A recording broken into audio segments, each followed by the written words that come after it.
Jessica Gallagher was a graduate of fashion colleges in Paris and Shanghai. The 24-year-old was due to start a new job as a designer in Belfast, but was visiting her boyfriend's apartment above the service station when the explosion happened.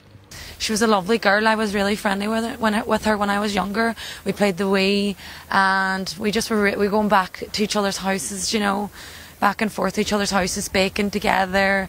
And me and my brother would have been over a lot in her house, and her mammy would have made us dinners every day. She was very good-hearted people. Leona Harper played for Letterkenny Rugby Club. The 14-year-old was supposed to go to a birthday party on Friday, but decided instead to come to Creeslough for a sleepover with her friend. They went to the shop to buy ice cream. James Monaghan was the other teenager to die in the explosion. He was in the queue for the post office with his mother, Catherine O'Donnell. The 39-year-old is thought to have met her 13-year-old son there after he got off the school bus. Martin Mcgill was a big Celtic fan. He had ordered his dinner in the local takeaway and went to the service station to get cash from the ATM. Martin was such a special, lovable and friendly young man, very well known and liked around Creeslough. And as a pharmacy team, Martin was a very, very regular visitor to the pharmacy, sometimes daily, sometimes more than once a day, because Martin was a carer for his elderly mum who has health challenges, and he was a devoted son. Martin's mum called the pharmacy to see if he had come in, because I think he was due to call in to collect something for her, but tragically one of our team went up to Lafferty's and Martin's car was on the forecourt. Martina Martin worked in the shop in the service station. The 49-year-old was a mother of 4 children.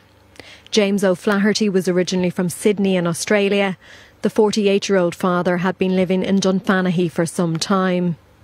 Hugh Kelly was a local farmer. The 59-year-old was the oldest person to die in the blast. Robert, or Bob Garway, was known in the town for travelling everywhere by scooter with his 5-year-old daughter Shauna Flanagan Garway. They'd gone to the shop to buy a birthday cake and treats. Shauna was the youngest victim of the explosion. Shauna was a playful, energetic little girl, and why we remember her is that she always asked for lollipop. She always asked for lollipop, which is a tradition in community pharmacies. Shauna was one of those children who always came in and asked for a lollipop, and sometimes her mum would try and talk her out of it. So looking at her photograph as the names have been released just brings home the tragedy of a life cut short, a beautiful little girl along with her dad. Each one of these deaths has caused untold grief and heartache for their families, but the collective impact of their passing is felt everywhere in this community. Samantha Library, RTE News, Creeslough, County Donegal.